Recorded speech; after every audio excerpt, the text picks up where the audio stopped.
Namaskar. Welcome to Katha Kahani Kavya. My name is Manisha. Our today's topic is basic Hindu religious ideas. Om.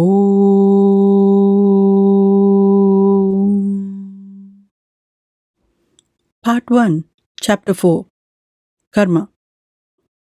Karma is a Sanskrit word which means action, but it is generally used to mean a certain definite connection between what is being done now and what will happen in the future. Things do not happen by accident, by chance, in a disorderly way. They happen in regular succession. They follow each other in a regular order.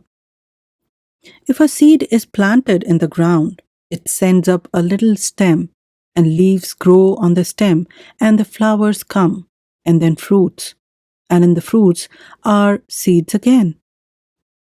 And one of these seeds planted will produce a stem and leaves and flowers and fruits and seeds. The same sort of seed produces the same kind of plants. Rice produces rice plants. Barley produces barley. Wheat produces wheat. Thistle produces thistle. Cactus produces cactus. If a man sows thistles, he must not expect a crop of sweet grapes. If he plants prickly cactus, he must not expect to gather juicy apples. This is karma, and a man, knowing it, sows the seed of the thing he wants to reap. This is the first thing to remember. Now, an action is not quite so simple a thing as it looks. If I ask a person, "Why do you walk into the town?" he will say, "I wanted a pair of shoes, and I thought I could get them there." Or, "I wanted to see a friend, and I thought he was in the town." And so on, in many ways. But always, I wanted, and I thought. Therefore, I acted. These three are always found together. Now, a want is what is called a desire. We desire to get something. That is the first stage. Then we think how to get it. That is the second stage. Then we act so as to get it. That is the third stage. This is the regular order. Every action has a thought behind it, and every thought has a desire behind it. These three things, action, thought, desire, are the three threads that are twisted into the cord of karma. Our actions make the people round us happy or unhappy. If we make them happy, we have sown happiness like a seed, and it grows up into happiness for ourselves. If we make them unhappy, we have sown unhappiness like a seed, and it grows up into unhappiness for ourselves. If we do cruel things, we sow cruelty like a seed, and it grows up into cruelty to ourselves. If we do kind things, we sow kindness like a seed, and it grows up into kindness to ourselves. Whatever we sow by our actions comes back to us. This is karma. But action has thought behind it. Now, thought makes what is called our character, the nature and kind of mind that we have. As we think about a thing a great deal, our mind becomes like that thing. If we think kindly, we become kind. If we think cruelly, we become cruel. If we think deceitfully, we become deceitful. If we think honestly, we become honest. In this way, our character is made by our thoughts, and when we are born again, we shall be born with the character that is being made by our thoughts now. As we act according to our nature or character, as a kind person acts kindly or a cruel person acts cruelly, it is easy to see that actions in our next life will depend on the thoughts of our present life. This is karma. But thought has desire behind it. Now, desire brings us the object we wish for. As a magnet attracts soft iron, so does desire attract objects. If we desire money, we shall have the opportunity of becoming rich in another life. If we desire learning, we shall have the opportunity of becoming learned in another life. If we desire love, we shall have the opportunity of becoming loved. If we desire power, we shall have the opportunity of becoming powerful. This is karma. The student should think over this again and again till he thoroughly understands it. Only when he understands this can he go on to the more difficult problems of karma. Karma may be summed up in a sentence: a man reaps as he sows. But the student may ask, if my actions now are the outcome of my past thoughts, and if my past thoughts are the outcome of my past desires, am I not helplessly bound? I must act as I have thought. I must think as I have desired. That is true, but to a certain extent only. For we are changing constantly as we gain new experiences, and the jiva thus gains more knowledge, and by the help of that changes his desire. In other words, while we have actually desired, thought, and acted in a certain way in the past, the possibility of desiring, of thinking otherwise has also been present throughout that past. And this possibility may be turned at any time into actuality as soon as we realize, by means of new experiences, the evil consequences of acting as we have actually done in the past. Suppose a man finds that he has acted cruelly. He learns that his cruel action was caused by his cruel thoughts in the past, and that those cruel thoughts grew out of desire to get an object which could only be obtained by cruelty.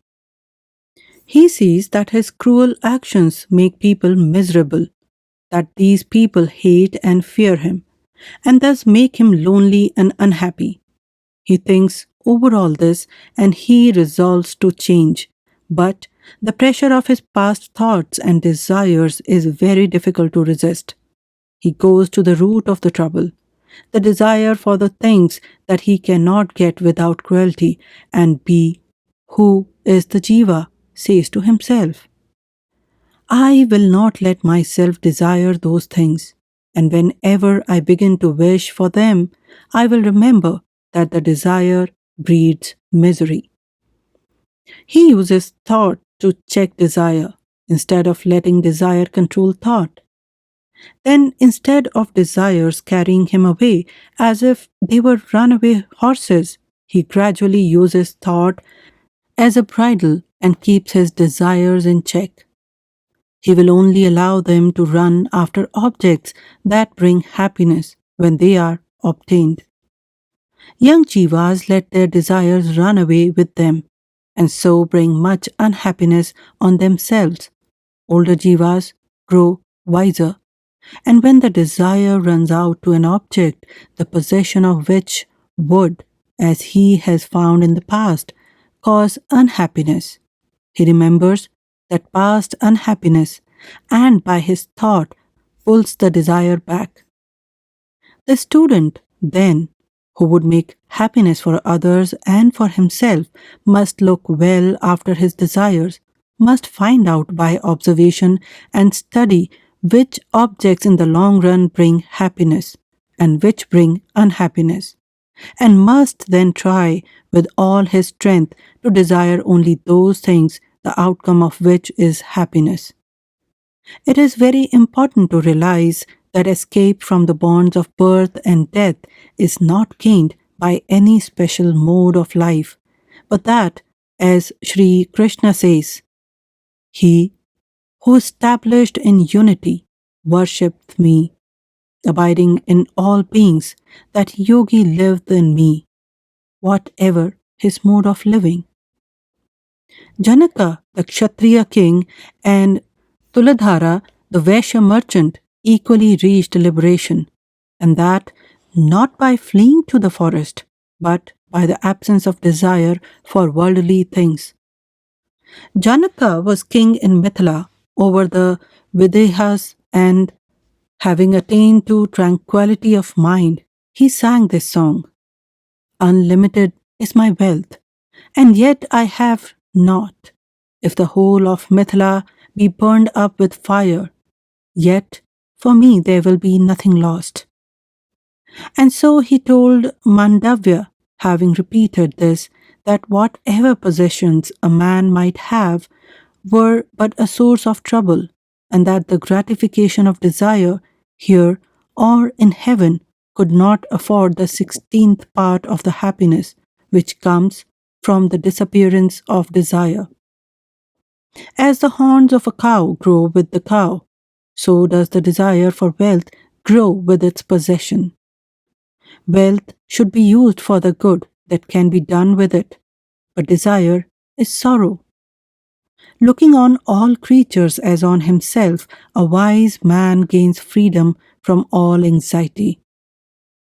By the teachings of the sage Gyanavalkya, King Janaka attained liberation, for it enabled him to attain that Brahman which is auspicious and immortal, and which transcends all sorrow.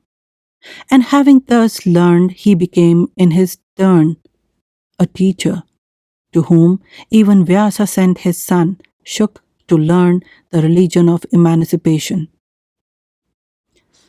Jajali made great tapas and became filled with pride. And one day he thought within himself, who in this wide sea and spacious earth is like to me? Then cried a voice, say not such words.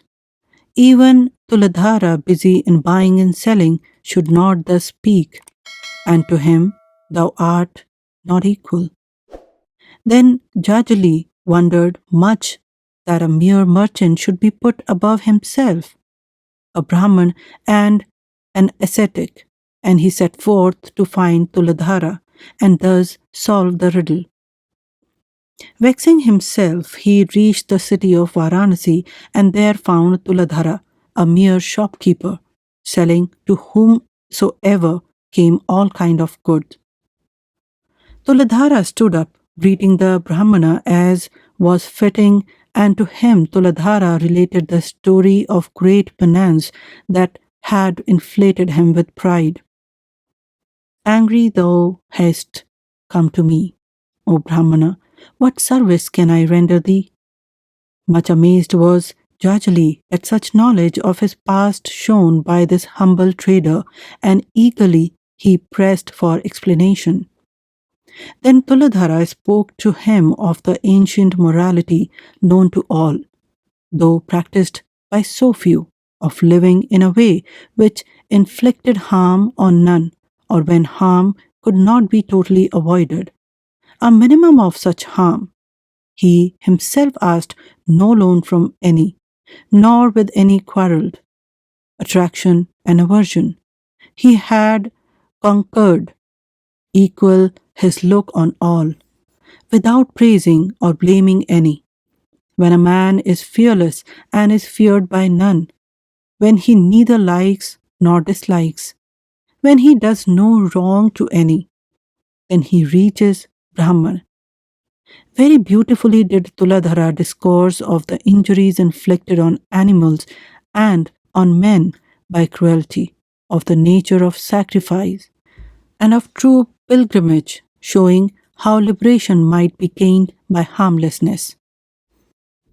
काममय एवायम पुरुष इति स यथा कामो भवति तत् क्रतुर्भवति यत् क्रतुर्भवति तत् कर्म कुरुते तत् कर्म कुरुते तद्भि सम्पद्यते. Man verily is desire formed. As in his desire, so is his thought. As his thought is, so he does action. As he does action, so he attains. तदेव सक्तः सह कर्मणैति lingam mano yatra nishakt masya. So indeed the desirer goes by work to the object in which his mind is immersed. At khalu kritu mayah purusho yatha kriturasmin loke purusho bhavati tathetah pretya bhavati. Now verily man is thought formed, as man in this world thinks, so having gone away hence, he becomes. Namam karmani limpanti name karma phale spraha iti mam yo abhijanati karma bhirna sabhadyate evam gyatva kritam karma purvairapi mumukshibhi kuru karmaiva tasmat tvam purvah purvataram kritam. Nor do actions affect me, nor is the fruit of action desired by me. He who thus knoweth me is not bound by actions. Having thus known our forefathers ever seeking liberation, performed action, therefore do thou also perform action, as did our forefathers in the olden time.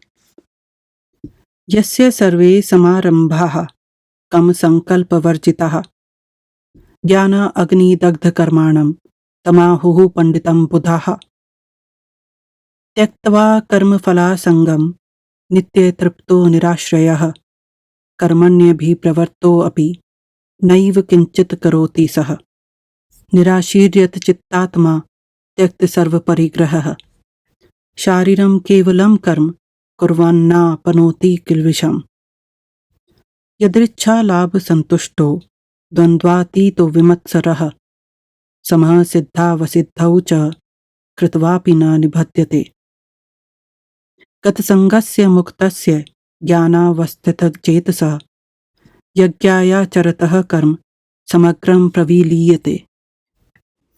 Whose works are all free from the moulding of desire, whose actions are burned up by the fire of wisdom, him the wise have called a sage. Having abandoned attachment to the fruit of action, always content, nowhere seeking refuge, he is not doing anything, although doing actions. Hoping for naught, his mind and self-control having abandoned all greed, performing action by the body alone, he doth not commit sin. Of one with attachment dead, harmonious with his thoughts established in wisdom, his works, sacrifices, all action melts away. Yada sarve pramuchyante kama ye asya hridi sthitha athmrityor amrito bhavatyatra brahma samashnute. When all the desires hidden in the heart are loosed, when the mortal becomes immortal, then he here enjoyeth Brahman. Atmanam rathinam vidhi shariram rathmevatu buddhim tu sarathim vidhi manah pragraha mevacha indriyani hayana hurvishayam steshu gocharan atmendriya manoyuktam bhoktetya hurmanishinah yastu vigyanuvan bhavatya yukte na manasa sada तस्येन्द्रियाण्य वश्यानि दुष्टाश्व एव सार्थेः यस्तु विज्ञानवान् भवति युक्तेन मनसा सदा तस्येन्द्रियाणि वश्यानि सदश्व एव सारथेः यस्त्वविज्ञानवान् भवत्यमनस्कः सदा अशुचिः न स तत्पदमाप्नोति संसारं चाधिगच्छति. Know the self, the chariot owner, the body, the chariot. Know reason the charioteer, and the mind as the reins. They call the senses the horses, the sense objects their province. The self, joined to the senses and mind, is the enjoyer. Thus say the wise. Whoever is ignorant, always with mind loose, his senses are uncontrolled, like bad horses of the charioteer. Whoever is wise, always with mind tightened, his senses are controlled, like good horses of the charioteer. Whoever is indeed ignorant, thoughtless, always impure, he does not obtain that goal, but comes again into samsara. Om